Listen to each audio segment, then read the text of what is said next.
The MDA framework is a very famous game design tool used by a lot of game designers, both in and AAA, but it is quite dated. And in this video, I am going to show you why and how we solve the problem. The MDA framework dictates that there are three main components to a game. These components are the mechanics, the dynamics, and the aesthetics. This is a very powerful tool that can help you create very engaging games and even analyze your player feedback in a very constructive manner. The mechanics are the rules and basic systems of a game, whereas the dynamics is the emergent behavior that arises when the mechanics you already dictated interact with each other. The aesthetics is the emotional response a player has to your game. I hope this gives you a one-liner of what the MDA framework stands for.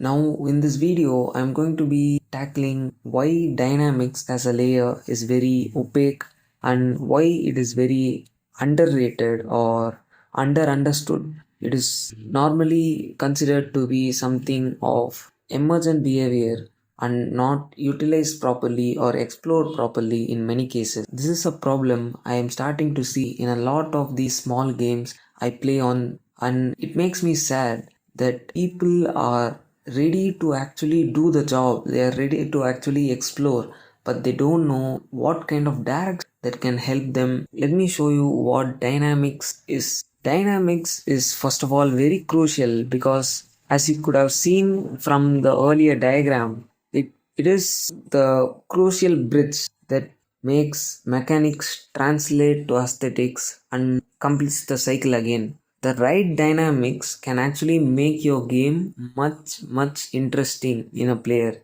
For example, I'll be showing you some gameplay of Balatro right now on screen. You can see how the flames, the reaction of the game just playing out makes you, it's very engaging and it makes you feel happy or rewarded.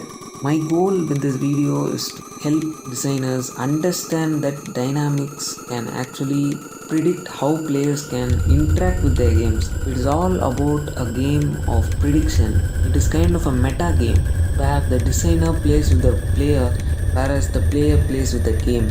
Game jams are very good for creativity, but it is very hard to manage both the time limit and the creativity required for a game for a particular concept. So, I'm going to be asking you all to look at the dynamics problem as a logistic problem or a logistics management issue rather than game design. What is logistic? In game design, we can say that logistics refers to how the flow and management of resources, information, or even systems happens within a game. It's all about creating a balanced and smooth gameplay experience. Logistics is where most people go wrong. When it does not feel balanced, that means the logistic is not being in the proper place there. The communication between the mechanic and the aesthetic is missing.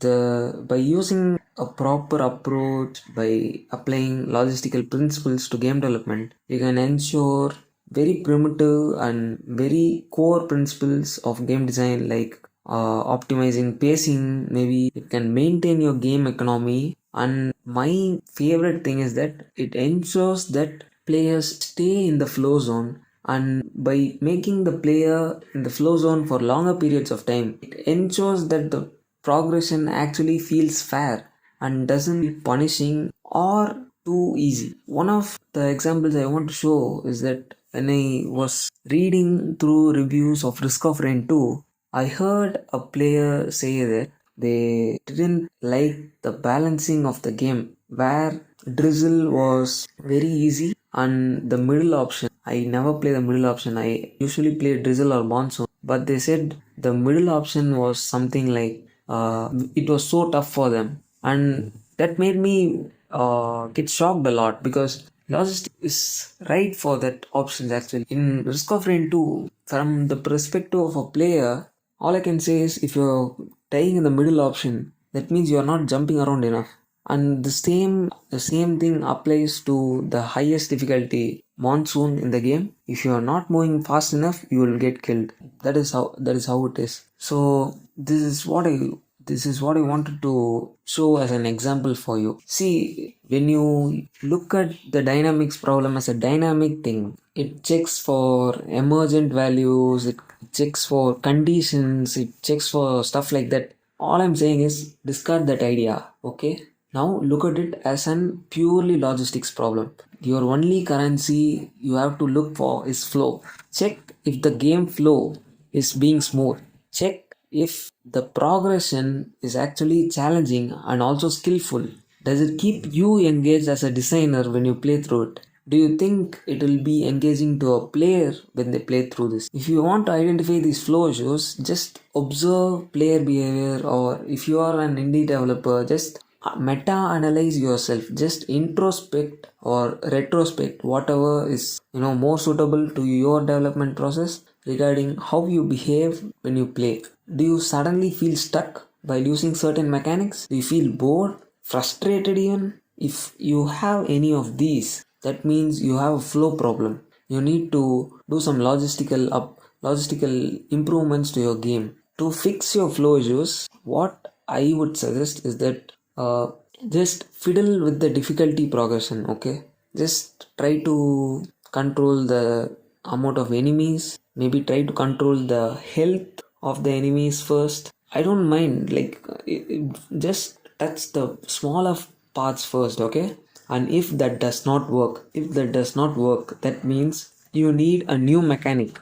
And for these new mechanics, what I'm saying is don't be dictating a lot of rules. Just create new mechanics that are innovative, that are orthogonal to earlierly existing mechanics. If you have a fighting game and you have a sword and you can leap and attack enemies, and you don't find that to be engaging, or you find it boring where you get stuck fighting between 4 or 5 enemies without trying to escape, or getting to escape, or getting to get a small break between the combat, that means you need to add something like a grappling hook or something like a double jump where you can escape from the enemies, retreat, think it out, and then go back to beating their ass. Okay, when you do this, it will ensure that player goals are very clear at all times. If they are stuck in the enemies, that means they have to get the fuck out of there.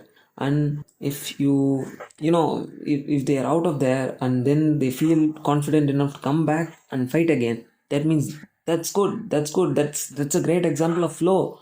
That means they are ready. That's it. You have solved the logical management issue, and basically just by trial and error. If you think trial and error is not something that you can do, I would say optimize your resources. Okay, optimize how you manage your game development process, how you manage the ecosystem of a game. Basically, I would suggest you have to spend at least 40% of your time on the main mechanics or the main triad of mechanics that you use in your game to explore, engage, and extend the gameplay. If you're getting all three of this done, then the 60% of the game you can concentrate on that. You can go for like other inventory man, you can go for some UI development. I don't know, if you are in an indie ecosystem, you can go make music and art or whatever.